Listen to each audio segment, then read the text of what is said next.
Assalamualaikum warahmatullahi wabarakatuh. Halo, perkenalkan nama gue Irwan Apriadi. Gue tinggal di daerah Kota Tangerang.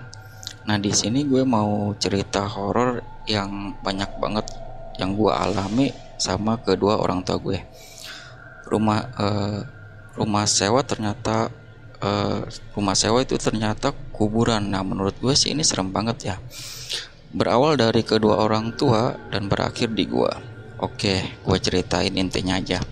Waktu zaman dulu orang tua gue masih belum punya rumah.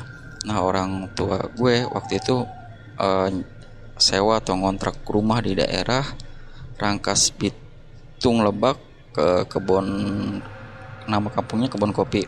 Nah, rumahnya sih nggak mewah banget gitu, tapi jauh dari kata sederhana, karena rumah itu dindingnya tuh masih bambu dan bilik gitu. Nah, satu kamar dan satu kamar mandi, dan lantainya pun belum dikeramik, itu masih beralaskan tanah merah gitu kan. Waktu itu sih sekitar tahun 1980-an. Di rumah itulah banyak kejadian yang aneh dan gak masuk di akal gitu. Sewaktu tengah malam orang tua gue tidur, itu ranjang digebrak-gebrak dan digoyang-goyangin gitu, sampai terangkat melayang ya sekitar 1 jengkal lah. Karena ranjangnya itu zaman dulu tuh kasur masih teralis besi dan ada kolongnya ya. Nah, pas orang tua gue bangun kaget, dikira gempa gempa bumi gitu, dan ternyata bukan. Ya udahlah, orang tua gue turun dari ranjang, ngecek ke bawah, nggak ada apa-apa gitu, dan nggak ada gempa juga. Udah lanjut mau tidur lagi, pas sempet orang tua gue mau berbaring, itu ranjang kembali bergoyang dan terbang lagi, dan orang tua gue juga turun lagi. Udah berhenti tuh bergoyang, dicek lagi, nggak ada apa-apa. Terus ketiga kalinya seperti itu lagi kembali terulang. Langsung pikiran orang tua gue, ini rumah pasti ada penunggunya. Terus orang tua gue, terutama mamah ya, dia baca istighfar dan ayat kursi, itu surat pendek gitu, sampai azan subuh orang tua gue tuh nggak tidur. Nah, lanjut hari berikutnya ada lagi kejadian. Orang tua gue nih lihat di bawah lemari tuh, karena zaman dulu tuh masih ada kakinya gitu, dan lemarinya juga sih sekarang masih ada gitu. Nah, terus di bawahnya ada gundukan tanah panjangnya sekitar 1 meter gitu, mirip kuburan, dan lemarinya sampai miring dan mau jatuh, tapi masih tersandar di dinding balik, di dinding bilik gitu.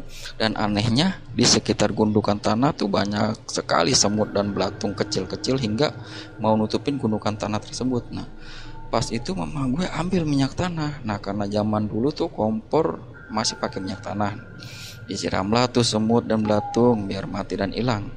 Setelah beberapa hari, yang anehnya itu gundukan tanah lama kelamaan hilang gitu, kembali rata. Orang tua gue nyaksiin tuh udah geleng-geleng kepala tuh. Lanjutlah kejadian berikutnya, malam hari mama gue tuh kencing ke kamar mandi tuh, abis itu langsung menuju ke kamar. Di kasur tuh ada bapak gue yang lagi tidur, dan mama gue tuh tidur di sampingnya. Pas mama gue sempet mau tidur, dah bapak gue kencingin punggung mama gue. Sontak kaget mama gue, langsung duduk dan tanya, bapak kok kencing mama, bukan kencingin mama bukannya di kamar mandi? Bapak gue jawab, ini perintah atau ada yang nyuruh? Mama gue lihat ekspresi wajah bapak gue tuh kosong, kayak kemasukan, bukan bapak gue aslinya gitu. Nah, terus mama gue langsung pegang tangan bapak gue, suruh istighfar pak, istighfar pak, istighfar. Bapak gue diam, terus kembali lagi. Bapak gue tertidur kayak nggak sadarkan diri gitu, kayak seolah tidak terjadi apa-apa gitu. Nah, terus mama gue istighfar terus tuh. Ya mungkin mama gue ngencengin makhluk tak kasat mata kali ya. Nah, terus lanjut kejadian lagi berikutnya, bapak gue ngalamin sakit, bukan sakit sewajarnya. Waktu itu bapak gue sakit umuran 21 tahun tuh, masih muda banget. Nah, bapak gue tuh sakit kayak orang lumpuh atau stroke gitu, karena kaki, tangan, badan itu tidak bisa digerak sama sekali, hanya mulut bisa ngomong, itu juga sih seperlunya gitu, kadang ngelantur ngomongnya. Nah bapak gue sakit lama tuh kurang lebih hampir 3 tahun tuh. Mama gue sih udah berusaha diobatin, pertama kali diobatin tuh manggil dukun gitu atau orang pintar. Nah dikasihlah rebusan daun kelor. Alhasil masih sama tuh, nggak ada perubahan sama sekali. Ya udahlah, terus mama gue bawa bapak gue tuh ke rumah sakit kan. Nah diperiksa ke dokter lah. Dokter juga sempet bingung deh, karena diagnosa nggak ada sakit apa-apa, tekanan darah normal, detak jantung normal, dan gula darah juga normal. Nah terus dokter beranggapan mungkin bapak depresi atau tekanan batin gitu. Ya dokter sih kasih resep obat penenang dan vitamin doang gitu. Nah dokter pesan jangan sampai banyak pikiran aja. Nah, bapak harus ceria gitu kan, jangan sampai tertekan. Nah setelah 1 tahun berlalu tuh masih tidak ada perubahan juga. Nah mama gue masih punya orang tua tuh, itu nenek gue bawa bawa bawa orang gitu dari pondok pesantren tuh, guru ngaji, dia dari kampung Pamarayan itu, masih daerah Rangkas Bitung juga, tapi jauh dari rumah gue sih. Nah, terus datang ke rumah. Nah nenek gue cerita udah semua tuh ke guru ngaji. Nah habis itu bapak gue diruqyah. Nah pas diruqyah yang anehnya bapak gue tuh nggak teriak-teriak, malah biasa aja, cuman ngomong adem banget gitu. Nggak lama tuh diruqyah, bapak gue ngelihat sosok yang selama ini gangguin orang tua gue ada keluar dari badan bapak gue tuh. Sosok makhluk ini berburu lebat, bulunya tuh berantakan, matanya merah, hidungnya nggak ada, cuman ada taringnya 2 gitu. Nah tingginya sekitar 155 cm lah. Sosok ini lihat sempet nengok ke arah bapak gue. Nah terus dia berjalan dan pergi. Sontak bapak gue nunjuk tuh sosok hitam gitu, banyak bulunya, yang nahan bapak gue di badannya gitu. Nah orang yang dengar pun kaget. Di situ ada mama gue, nenek, dan guru ngaji gitu. Mereka nggak pada ngelihat gitu, cuman bapak gue yang lihat. Nah sehabis itu bapak gue keadaan membaik, bisa tertawa, bisa ngobrol, bisa gerak gitu. Tapi berjalan belum bisa seperti kayak anak bayi lah gitu. Mau jalan mungkin itu udah lama gitu nggak pernah digerakin. Nah lambat laun tuh ngerandang, terus ngerangkak. Sering berjalannya waktu, alhamdulillah bapak gue akhirnya bisa berjalan dengan normal gitu. Setelah semuanya membaik, orang tua gue baliklah pindah ke rumah orang tua mama gue, yaitu rumah nenek gue. Nah pas mau ninggalin itu rumah, tetangga dan warga itu bertanya kepada kedua orang tua gue, lama juga ya ngontrak di rumah ini. Nah sontak lah orang tua gue bertanya, emang ada apa, kenapa gitu kan. Tetangga jawab, itu rumah tuh masih banyak kuburannya, belum dipindahin gitu. Waktu itu ada orang Jawa cuman 1 minggu dia terus pindah lagi, karena kenapa digangguin. Nah terus ada lagi orang Lampung cuman 4 hari pindah lagi, digangguin juga. Nah orang tua gue tuh paling lama banget di situ kan. Nah orang tua gue sempet kesel, kenapa nggak ngasih tahu dari awal gitu kan. Terus orang yang di kampung itu pengen kasih tahu tapi takut nggak percaya gitu kan. Ya udah dah, lanjutlah ini cerita gue. Ternyata sosok ini buntutin orang tua gue dan akhirnya diganggu gua juga tuh. Nah waktu itu gue tinggal sama orang tua gue ke rumah nenek, masih di daerah Rangkas Bitung Lebak Banten juga, tapi nama kampungnya Kampung Muara nih.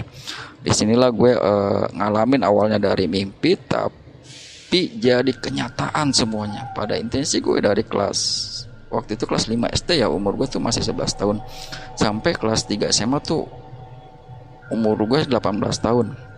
Itu gue dibayang-bayangin mimpi ketemu semua sosok setan yang namanya pocong, kuntilanak, genderuwo, mukanya rata, kepala buntung, setan torek dan lain-lain sebagainya tuh udah pernah gue temuin di alam mimpi gue gitu. Selama bertahun-tahun gue tiap malam mimpi seperti itu ya. Terus gue ketakutan gitu, tiap mau masukin malam itu gue udah malas, kepikiran pasti malam ini mimpi lagi gitu kan. Udah makan juga kayaknya nggak tenang juga gitu. Nah hampir selama 7 tahun tuh gue ngalami mimpi buruk dan gue nggak pernah cerita ke orang tua gue. Nah gue cuman cerita ke nenek gue gitu. Dan yang anehnya mimpi gue yang gue alamin itu kayak sinetron gitu. Jadi pas gue mimpi, nah gue inget nggak jauh dari rumah ada lapangan poli gitu, dan bapak gue tuh suka main poli gitu sore hari. Udahan mau udahnya mau maghrib tuh. Di dalam mimpi gue di deket lapangan kan ada makam wakaf tuh. Nah terus gue duduk di atas kuburan, agak tinggi, masih ada keramiknya, dan gue goyangin tuh kuburan yang mana anak bocah kan. Nah terus dan kuburan itu sontak amblas, nah dan kelihatan kain putihnya. Nah habis itu dia terbang ke atas, langsung lah gue lari, dan di lapangan tuh banyak warga juga berhamburan lari. Nah gue lari sama bapak gue tuh, sosok kuntil anak ini dia ngejar-ngejar gue sampai rumah. Setelah itu gue bangun dari mimpi gue, udah keringet dingin lah di leher, keringet dingin gitu di leher, di jidat. Nah gue banyak keringet dingin tuh. Nenek gue juga bangun, dia ngelus-ngelus gue dan berkata, kenapa? Mimpi setannya, berani lawan aja tadi gitu kan. Nah dan gue nggak ada keberanian tuh sama sekali ya, gue takut banget. Nenek gue bacain sholawat surat pendek gitu, udah itu gue tidur kembali, dan mimpi itu lanjut kayak bersambung. Ini kuntilanak masih ngejar-ngejar gue sampai ke depan pintu tuh, masih bolak-balik. Nah gue intip lewat jendela tuh, masih ada dia. Nah terus yang terakhir gue pas SMA kelas 3, udah mulai dewasa nih, gue mimpi terakhir sosok serem banget, matanya cuma satu, gede itu, bergelinding itu seperti bola itu. Dia ngejar gue di situ. Gue lari ketakutan ke rumah. Pas itu tahu-tahu dia ada depan pintu rumah gue, nyegat. Aduh kata gue, ya udahlah, gue ngumpet di pinggir rumah tetangga gue itu deket kandang ayam. Nah terus sosok ini bolak-balik mondar mandir di depan gue. Nah sontak gue ketakutan banget. Nah gue jongkok terus, di mimpi gue tuh gue inget nenek bilang berani lawan. Ya udah tuh, akhirnya karena keadaan terdesak, akhirnya gue beranikan diri dah. Ada pintu sama sosok mata satu. Nah pas gue keluar dari persembunyian gue, dia mendekat dan gue juga deketin dia. Gue sambil istighfar dan baca surat Al-Ikhlas itu kan. Nah kemudian dia menjauh dari gue. Ya udahlah, gue balik ngejar dia sampai ke belakang rumah. Nah gue karena di belakang rumah gue ada kali mati gitu, kayak rawa kecil lah gitu, kayak hutan kecil, masih banyak pohon gede. Nah sosok mata satu ini dia lari ke pohon gempol yang gede. Nah lalu hilang. Selang beberapa hari gue gak pernah mimpi lagi yang namanya hantu atau setan gitu ya. Di saat itu gue benar-benar ketemu hantu aslinya gitu. Ternyata sosok ini agak pendek sih, berbulu lebat, berantakan, gak beraturan loh. Pas di belakang rumah gue tuh ketemunya. Dia berhadapan sama gue, dan gue lihat aslinya ini sosok yang pernah gangguin orang tua gue dulu. Pendek, berbulu lebat, nggak beraturan, matanya merah, hidung nggak ada, cuma ada taring dua gitu. Aslinya tuh hantu ini gue lihat dia nggak napak di tanah tuh sekitar selutut gue tuh, melayang tuh. Gue mau ngomong juga agak terbata-bata gitu, agak susah, dan mau lari pun serasa berat banget tuh, udah gemeteran gitu gue. Dan gak lama gue balik arah, dan dia pergi berjalan dan hilang gitu aja tuh. Baru dah gue bisa gerak, dan gue lari teriak histeris, dan terisak nangis pula gue. Nah para tetangga dengar tuh langsung ngelihat tertuju ke gue. Kenapa Irwan? Gue nggak jawab tuh, saking takutnya gue lari. Gue langsung pulang. Habis pulang tuh orang tua gue tanya kenapa, gue langsung bisa jawab. Gue masih gugup gitu kan, yang gue lihat itu dengan mata kepala gue sendiri tuh. Gue masih belum tenang gitu kan, si ketakutan. Ya gue kasih minum sama orang tua gue biar tenang dulu. Nah pas itu badan gue tuh sakit, panas dingin itu. Pas keesokan harinya badan masih panas tinggi. Nah terus pas sore hari itu barulah badan gue sudah membaik gitu kan. Dan orang tua gue bertanya, semalam ada apa, emang lihat apa? Langsunglah gue jawab, lihat sosok hitam berbulu lebat dan gak beraturan, matanya merah. Terus sontak orang tua gue udah lama punya firasat ini gitu, yang masih ganjali hati gitu kan. Barulah terungkap selama ini sosok yang gue lihat semalam dia ikutin orang tua gue, tapi dia nggak ganggu orang tua gue lagi tuh. Justru kenapa ganggunya ke gue gitu, gue dibayang-bayangin selama ini gitu. Dan gue sempat bertanya, kenapa sosok ini nggak gangguin kakak gue gitu ya. Karena gue tuh ada 7 bersaudara tuh, dan gue anak yang kelima. Nah terus yang pertama ada kakak gue yang cewek, yang kedua kakak gue juga cewek juga. Nah yang ketiga kakak gue cowok. Nah yang keempat juga kakak gue cowok. Nah terus gue yang kelima, nah adek gue cewek dan terakhir anak ketujuh juga cowok. Nah gue nggak habis pikir kenapa sosok ini nggak gangguin kakak-kakak gue, malah ke gue gitu. Disinilah timbul teka-teki nih, belum terjawab kan. Nah setelah itulah nenek gue manggil lagi guru ngaji yang di pondok pesantren tuh, dia tinggal masih daerah Rangkas Bitung juga kan, yang di kampung Marayan, di kampung Pamarayan. Nah terus dia datang ke rumah gua karena dipanggil sama nenek gua, ceritain lah semuanya. Terus dia menerawang, dia bilang gini, sosok ini tuh masih nggak terima gitu diusir dari badan bapak gue gitu. Terus dia nyari keturunan orang tua gue yang paling disayang dan dimanja gitu kan. Padahal gue 7 orang anak itu nggak ada yang dimanjain dan disayang sama orang tua gue gitu. Bisa aja ke semua, biasa aja gitu ke semua anak-anaknya. Nah akan tetapi mama gue waktu itu paling disayang dan dimanjain sama kakek gue, dan disayang dimanjain lah tuh mama gue. Nah, nah dan gue tuh sama nenek gue ya di sinilah mulai terungkap tuh sama semua misteri dan teka-teki misteri ini yang dialami kedua orang tua gua dan gua gitu.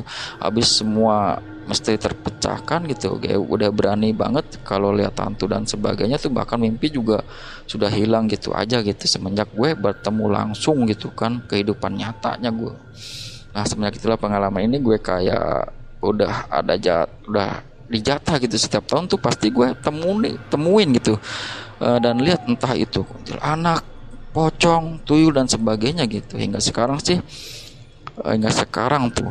Tapi tahun 2022 ini sih belum gue lihat apapun gitu. Tapi tahun kemarin di tahun 2021 tuh gue lihat di tempat kerja gue gitu, pabrik daerah Tangerang itu, sosoknya gue lihat tuh tangannya panjang, kukunya panjang, kaki panjang, tapi badan normal gitu.